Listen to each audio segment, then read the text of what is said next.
So, dear guests, finding here is one more artwork to present. It is possible to do it on the night. As you see, it will be a performance and also a theater, small theater thing. You will see it.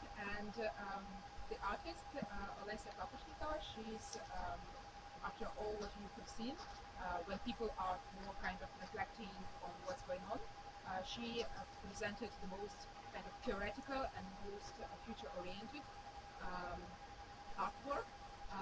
Basically, she was thinking about connections in a very theoretical point of view, like what kind of connections should be between people, so that we will be able to create, so to say, an ideal society where there will be no wars, no violence, not what we experience now. And you will see she will do. She did some interviews with the residents, asking them their opinion on this point, and then she included the abstract from one of the Plato's work on his idea of the ideal state. But this work was the starting point for many ideologies during the 20th century, where the state was taking power. And this artwork is about this dialogue and its possibility, and the people who cannot hear each other, but at the same time this narrative which leads to these consequences which are not nice. And I think you will see more yourself than I can speak about this, but then you're very asked to ask questions to the artist, and she maybe can answer this more. And this thing is basically the starting point of her artwork. It's the Babel Tower from the myth, and she will be trying to do some performance with this. So, enjoy.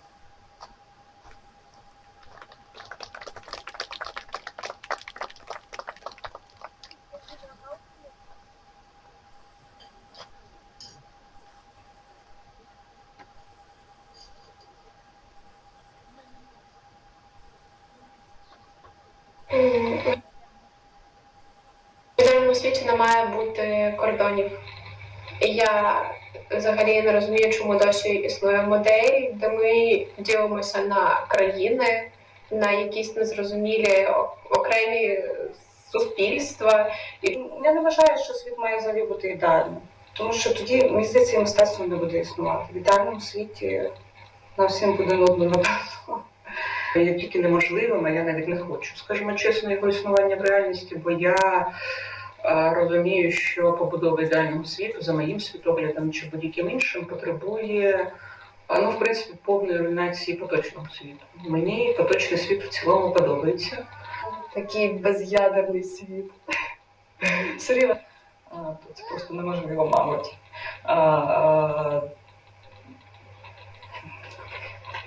Для когось він обов'язково буде, мабуть, якимось не таким, як я хочу. Людям не треба думати про те, щоб себе захистити. Про це взагалі немає мови. Вони думають про те, як знаходити, наприклад, ліки від раку, проводити якісь такі важливі експерименти, вивчати космос. Ніяк. Тому що я не впевнена, що він може бути ідеальним, і в кожному сфері мені ідеальності. Я ніколи не прагла до ідеальності. Мені подобається світ з його недоліками, з його гідністю. Вона також багато чого вчить і багато чого дає. Я вважаю, що бідність існує, тому що люди на це погоджуються. Знову ж таки, якби ми всі хотіли розвитку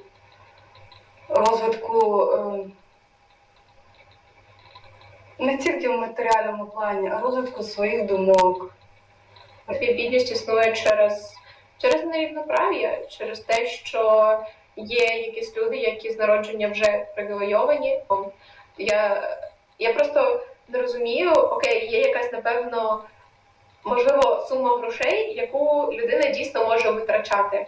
Але коли вона накопичує якісь нереальні суми на своїх картках і просто з ними помирає, вона навіть не знаходить їм використання. Я намагаюся щось згадати з історії, бо це явно якось складалось дуже довго. Тобто це не щойно виникло, так? Я не знаю, чому це бо сидять дядьки, які можуть мати більше. Я також бідна.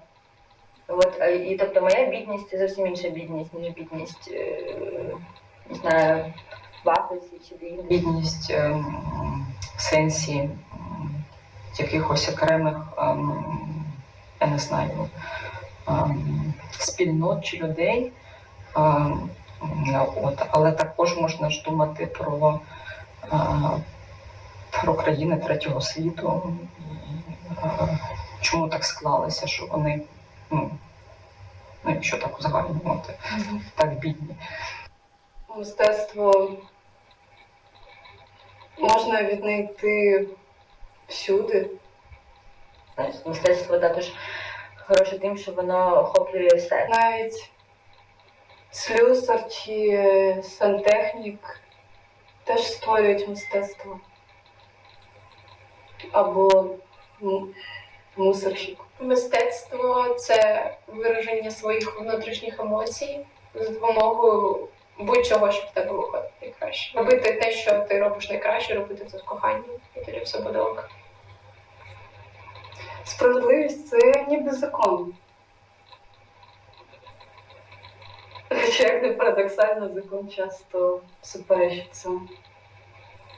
Тому що, попри те, що навіть зараз війна, дуже багато людей спекулюють на цій темі і заробляють купу грошей, і люди вкладають туди гроші, бо хочуть допомогти, а інші дегради просто крадуть ці гроші і потім розпродають. Цінність, ніхто нас не слухає. Зараз почали слухати до того, що всі починають витягувати, тому що Україна, проблема України, війна, треба ж. Але в самій нашій країні, інколи ми таке відчуття, що ми робимо це все одно для тих, хто це знає, але в якихось глобальних штуках нас ніхто не чує. Це погано. Ясен пень.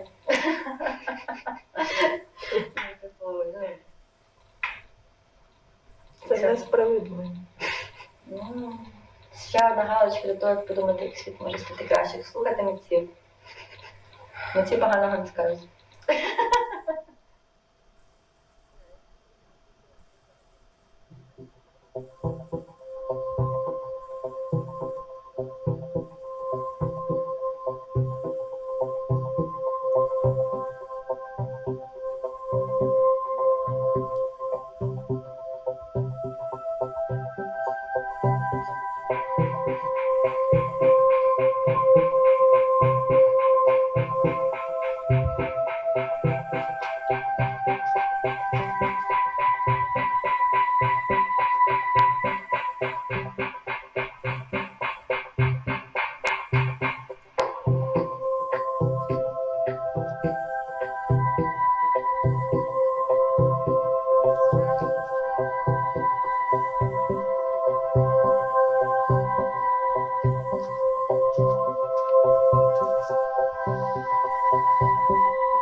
So, you and Homer and Simonides agree that justice is an art of theft, to be practiced, however, for the good of friends and for the harm of enemies.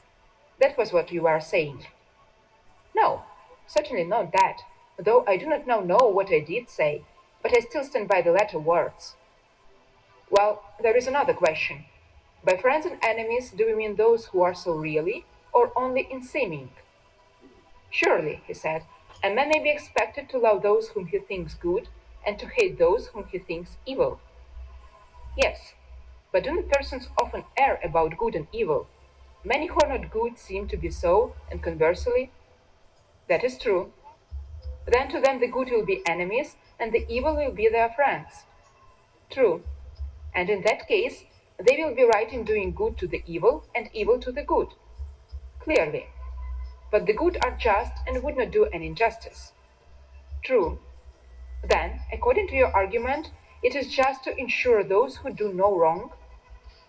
Nay, Socrates, the doctrine is immoral. Then I suppose that we ought to do good to the just and harm to the unjust. I like that better. But see the consequence. Many a man who is ignorant of human nature has friends who are bad friends, and in that case he ought to do harm to them, and he has good enemies whom he ought to benefit.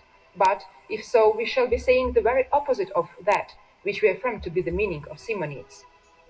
Very true, he said, and I think that we had better correct an error into which we seem to have fallen in the use of the words friend and enemy. What was the error, Polemarchus? I asked. We assume that he is a friend who seems to be, or who is thought good. And how is the error to be corrected? We should rather say that he is a friend who is, as well as seems good, and that he who seems only as and is not good only seems to be and is not a friend, and of an enemy the same may be said. You would argue that the good are our friends and the bad our enemies? Yes. And instead of saying simply as we did at first, that it is just to do good to our friends and harm to our enemies, we should further say, it is just to do good to our friends when they are good and harm to our enemies when they are evil? Yes, that appears to me to be the truth. But ought the just to insure any one at all? Undoubtedly, he ought to insure those who are both wicked and his enemies. When horses are insured, and they improved or deteriorated, the latter, deteriorated, that is to say, in the good qualities of horses, not of dogs. Yes, of horses. And dogs are deteriorated in the good qualities of dogs and not of horses. Of course. And will not men who are injured to be deteriorated in that which is the proper virtue of man? Certainly. And that human virtue is justice? To be sure. Then men who are injured are of necessity made unjust? That is the result. But can the musician by his art make men unmusical? Certainly not. Or the horseman by his art make them bad horsemen? Impossible. And can the just by justice make men unjust, or speaking generally, can the good by virtue make them bad? Assuredly not. Any more that can heat produce cold? It can't. Or drought moisture? Clearly not. Nor can the good harm anyone? Impossible. And the just is the good? Certainly. Then, to ensure a friend or anyone else is not the act of a just man, but of the opposite, who is the unjust. I think that what you are saying is quite true, Socrates. Then, if a man says that justice consists in the repayment of debts, and that good is the debt which a man owes to his friends, and evil the debt which he owes to his enemies, to say this is not wise, for it is not true if, as has been clearly shown, the injuring of another can be in no case just. I agree with you, said Polemarchus. Then you and I are prepared to take up arms against anyone who attributes such saying to Simonides or Bias or Pittacus or any other wise man or seer. I am quite ready to do battle at your side, he said. Shall I tell you whose I believe the saying to be? Whose? I believe that Periander, Peridas, or Cassius, or Menaces, the Theban, or some other rich and mighty man who had a great opinion of his own power, was the first to say that justice is doing good to our friends and harm to our enemies. Most true, he said.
В ідеальному світі не має бути